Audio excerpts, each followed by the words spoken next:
जरा सोचो, अगर तुम पूरी जिंदगी एक ही चीज को परफेक्ट करते हुए बिता दो पर उससे कमाई हो एकदम लुल।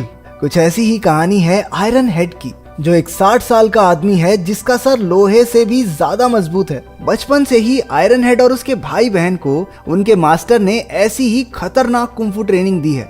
एक छोटी उम्र में ही आयरन हेड अपने सर से बिना दर्द महसूस किए ईंटें तोड़ सकता था। उसका भाई आयरन क्रॉच, जिसे हम लोहे के गहनों वाला भी कह सकते हैं, उसने लोहे के डंडे से मार मार कर अपने शरीर के नाजुक इलाकों को पत्थर जैसा बना दिया। उनकी बहन रोर अपनी चीख से लोगों की जान तक ले सकती थी। उसकी हंसी सुनकर ही लोगों के कान के पर्दे फट जाते। वो रोज कम से कम 5 क्लास तोड़कर अपने गले की ट्रेनिंग किया करती। उन तीनों को बचपन में तो अपनी काबिलियत के लिए खूब वाहवाही मिली, लेकिन जैसे जैसे वो बूढ़े होते गए लोगों ने उनमें दिलचस्पी लेना बंद कर दिया। वो तीनों लगभग पूरी जिंदगी बेरोजगार ही रहे, जिससे अब आयरन हेड के सर पर लाखों का कर्ज हो चुका था। उसका सर लोहे की चोट तो सह सकता था, लेकिन कर्ज की नहीं। एक दिन लोन वसूलने वाले उसके घर आ धमके और घर का सारा सामान उठाकर ले गए। उनके लीडर ने आयरन हेड के पुराने सर्टिफिकेट्स देखकर एक फालतू सी चीज पर अपनी पूरी जिंदगी झोंक देने के लिए उसका मजाक उड़ाया। अब वो अपनी जिंदगी से परेशान हो चुका था और उसे बदलना चाहता था। 60 साल की उम्र में वो नौकरी ढूंढने बाहर निकल गया। उसने सड़क पर कुछ छोटे मोटे गुंडों को आपस में पैसे बांटते देखा। इतने पैसे देखकर आयरन हेड हैरान रह गया और उसने भी उनके ग्रुप में शामिल होने की ठान ली। वो उनका पीछा करता हुआ उनके अड्डे तक जा पहुंचा। राइकर नाम का एक गुंडा उसे बाहर फेंकने ही वाला था कि उनके लीडर जाई ने उसे रोक दिया और कहा कि अंकल की बात सुन लेने दो भाई। लेकिन जब उसे पता चला कि ये 60 साल का बुढ़ा उनके ग्रुप में शामिल होना चाहता है तो वो जोर जोर से हंसने लगा। आयरन हेड ने उनसे अपनी ताकत दिखाने का एक मौका मांगा, लेकिन उन्होंने उसे बाहर भगा दिया। रात को आयरन हेड की बेटी उससे मिलने आई, लेकिन वो एक खुददार आदमी था जो अपनी बेटी से पैसे नहीं लेना चाहता था। अगली सुबह उसने फिर से जाई के गुंडों को सड़क पर देखा। वो जानबूझकर उनकी गाड़ी के सामने कूद गया। उन गुंडों ने उसे उठाया और पुलिस के लफड़े से बचने के लिए सीधा अपने अड्डे पर ले गए। उसका जज्बा देखकर आखिरकार जाई भी उसे एक मौका देने के लिए तैयार हो गया, लेकिन अपनी काबिलियत साबित करने के लिए आयरन हेड को एक जिद्दी आदमी से पैसे वसूल करने होंगे। वो इस चुनौती को स्वीकार करके उस आदमी को ढूंढने निकल गया। वो एक बड़ा बिजनेसमैन था जो अपने क्लाइंट के साथ एक रेस्टोरेंट में बैठा था। पहले तो आयरन हेड ने उसे आराम से पैसे वापस देने को कहा, लेकिन उस आदमी ने उसकी एक ना सुनी। इसके बाद आयरन हेड ने उसके खाने में थूक दिया। गुस्से में बिजनेसमैन ने उसके सर पर कांच की एक बोतल दे मारी, लेकिन पीछे हटने की बजाय आयरन हेड ने अपने ही सर पर वैसी 10-12 बोतलें और फोड़ डाली। उस बूढ़े आदमी की हालत देखकर आसपास के लोग बिजनेसमैन को कोसने लगे। इस पर शर्मिंदा होकर उसने आयरन हेड को अपना क्रेडिट कार्ड ही पकड़ा दिया। इस मुश्किल काम को पूरा करने के लिए जाई ने खुश होकर उसे 30% कमीशन दे दिया। उसके राइट हैंड राइकर को आयरन हेड की इतनी वाहवाही होती देखकर जलन होने लगी। उसने आयरन हेड के खिलाफ जाई के कान भरने की भी कोशिश की, लेकिन कुछ नहीं हुआ। अपने इस तरीके से आयरन हेड ने एक ही महीने में मोटा पैसा कमा लिया और उसका घर नई नई चीजों से भर गया। लेकिन उसने अपने काम का पता अपने लोहे के गहनों वाले भाई रोर और अपने मास्टर को नहीं लगने दिया, क्योंकि वो कभी भी उसे गुंडागर्दी नहीं करने देंगे। एक दिन उसे बाव नाम के एक आदमी से पैसे वसूल करने थे। उसने हमेशा की तरह अपना सर फोड़ा और बाव ने प्रेशर में आकर उसे अपने सारे पैसे दे दिए। उसके पास सिर्फ 30,000 युआन ही थे। आयरन हेड यही पैसे जाई के पास लेकर आया, लेकिन उसकी तरक्की से चिढ़े हुए राइकर ने कहा कि उनका रूल है कि वो आधे से कम पैसे कभी नहीं लेते। बाव ने उन्हें 3 लाख युआन देने थे और आयरन हेड सिर्फ 30,000 लेकर आया था। इस बात पर राइकर उसकी बेइज्जती करने लगा। गुस्से में आकर आयरन हेड ने भी 3 दिन के अंदर अंदर पूरे पैसे वसूलने का वादा कर दिया और शर्त रखी गई कि अगर वो पैसे ना ला पाया तो उसे अपनी जेब से वो सारे पैसे लौटाने होंगे। रात को घर लौटते वक्त राइकर ने अपने आदमियों के साथ उस पर हमला कर दिया और बाव के लोन के कागज भी फाड़ डाले। अब आयरन हेड के लिए बाव से पैसे लेना और भी मुश्किल हो गया था। वो घर पहुंचा ही था कि एक आदमी वहां उसे अपने लोन के पैसे लौटाने आ गया। आयरन हेड पैसे लेकर बहुत खुश हुआ, लेकिन तभी उसकी बेटी अपने पुलिस ऑफिसर पति के साथ वहां आ गई। उन्हें लगा कि वो आदमी आयरन हेड से कर्ज के पैसे वसूलने आया था, इसलिए उन्होंने उसे पैसे देकर जल्दी से भगा दिया। क्योंकि आयरन हेड उन्हें अपने काम के बारे में नहीं बताना चाहता था, इसी चक्कर में पैसे उसके हाथ से निकल गए। इसके बाद उसका दामाद एक घर में चोरी की तहकीकात करने गया। वो घर बाव का ही था और असल में उसी ने अपनी माँ के इलाज के पैसे अपना कर्ज चुकाने के लिए चुराए थे। उसने सबसे माफी मांगी और अपने परिवार से वादा किया कि आज के बाद ऐसा कुछ नहीं होगा। पुलिस वालों ने उनके परिवार की मदद के लिए कुछ पैसे दिए और वहां से चले गए। ये हमारे पुलिस वाले इतने अच्छे क्यों नहीं होते भाई। अगले दिन आयरन हेड फिर से बाव से पैसे वसूलने की कोशिश करने लगा। सड़क पर तमाशा हो गया और लोग बाव को गालियां देकर उसे पैसे वापस करने को कहने लगे। कोई रास्ता ना दिखने पर बाव ने उसी की तरह खुद को ईंट से मारना शुरू कर दिया।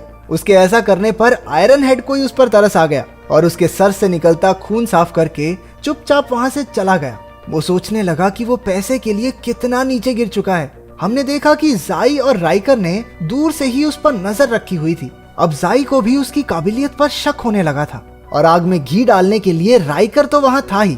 फिर भी जाई ने शर्त के हिसाब से 3 दिन तक रुकने का फैसला किया। शाम के समय उसका मास्टर रोर और लोहे के गहनों वाले भैया के साथ आयरन हेड के घर में घुस गया। जल्द ही उन्हें पता चल गया कि वो इतना अमीर कैसे हुआ था। उन्हें घिन आ रही थी कि आयरन हेड ने ऐसे गलत काम के लिए अपनी ट्रेनिंग का इस्तेमाल किया है। जिस गैंग के लिए वो काम करता था वो गरीबों को बहुत ज्यादा ब्याज पर पैसे देकर उनकी मजबूरी का फायदा उठाती थी।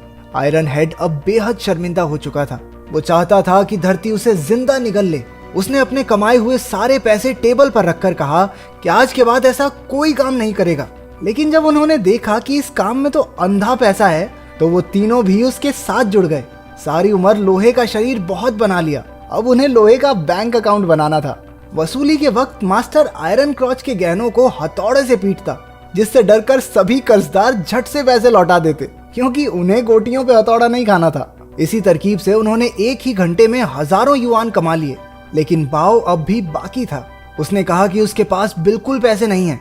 लेकिन वो लोग कहने लगे कि घर तो है ना, बेच दे इसे, पर लोन के पैसे तो वापस करने पड़ेंगे। इस सब के बावजूद भी जब वो नहीं माना तो रोर ने उसके घर के बाहर पैसे लौटा रहे, पैसे दे, पैसे पैसे दे, पैसे, ऐसा कुछ बोलना शुरू कर दिया। वो 2 दिन तक बिना रुके बोलती रही और आखिरकार तंग आकर उन्होंने घर बेचने का फैसला लिया। इसके बाद हमारी वसूली टीम सारे पैसे लेकर जाई के अड्डे पर पहुंची। पैसे देखकर जाई ने राइकर की बुरी तरह बेइज्जती करके आयरन हेड को अपना खास आदमी बना लिया। अगले 1 महीने तक वो सब ऐसे ही पैसों की वसूली करते रहे। उनकी आयरन क्रॉच के गहनों पर हथौड़े पेलने वाली तरकीब जादू की तरह काम करती, जिसे देखकर सब डर के मारे पैसे लौटा देते थे। उन्होंने खूब पैसे कमाकर ऐश की जिंदगी जीनी शुरू कर दी। अब तो वो बाकी गुंडों को भी ट्रेनिंग देने लगे ताकि वो भी उनकी तरह वसूली कर सकें। आयरन हेड ने अपने बर्थडे पर शानदार पार्टी रखी।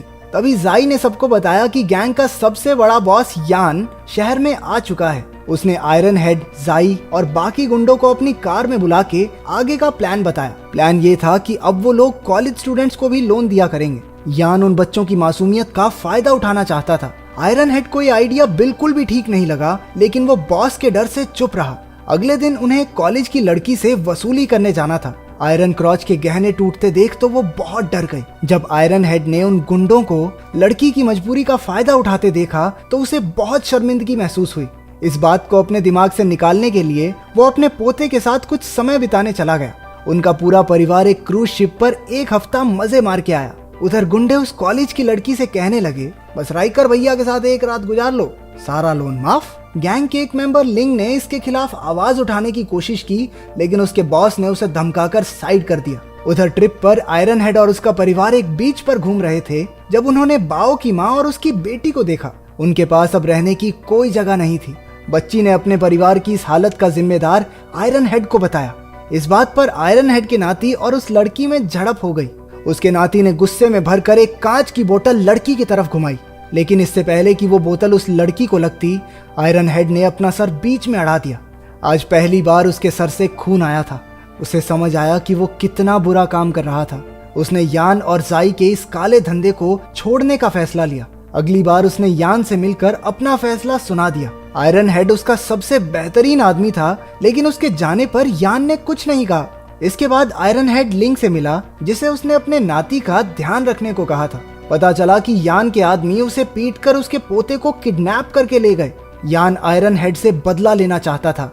गुस्से से भरा आयरन हेड अपने नाती के लिए सब कुछ दांव पर लगाने को तैयार था। उसने बाओ की माँ को भी पैसे भेजे ताकि वो अपने लिए घर ले सके। इसके बाद आयरन हेड की टीम यान के अड्डे पर बंदूकें लेकर पहुंच गई। इतने सारे हथियार देखकर सभी गुंडों ने सरेंडर कर दिया, पर ऐन वक्त पर रोर ने गलती से ट्रिगर दबा दिया, जिससे पता चल गया कि वो सारी बंदूकें नकली थी। इसके बाद गुंडों ने उनकी टीम को बंदी बनाकर उन्हें एक जवान लड़की की अश्लील वीडियो बनाने को कहा। यान जानबूझकर घिनौने काम करवा के उन्हें अपनी ही नजरों में गिराना चाहता था। आयरन हेड ने कैमरा पकड़ने से साफ इनकार कर दिया, जिसके बाद एक गुंडे ने उसके सर पर बंदूक तान दी। लेकिन इससे पहले कि वो गोली चलाता, पुलिस ने उनके अड्डे पर रेड मार दी। उन्हें गैंग के काले कारनामों का पता चल चुका था। आखिरकार पुलिस ने यान, जाई और सभी गुंडों को गिरफ्तार कर लिया। सारी लड़कियों को भी उनके चंगुल से आजाद करवाया गया। आयरन हेड भी इस काले धंधे को छोड़कर अपनी बेटी के पास रहने लगा। उसने आयरन क्रॉच, रोर और मास्टर के साथ मिलकर कसम खाई कि आज के बाद अपनी ताकत का गलत इस्तेमाल नहीं करेगा। तो अगर तुम्हें अपना कुछ आयरन का बनाना हो तो तुम क्या बनाओगे? कमेंट्स में जरूर बताना।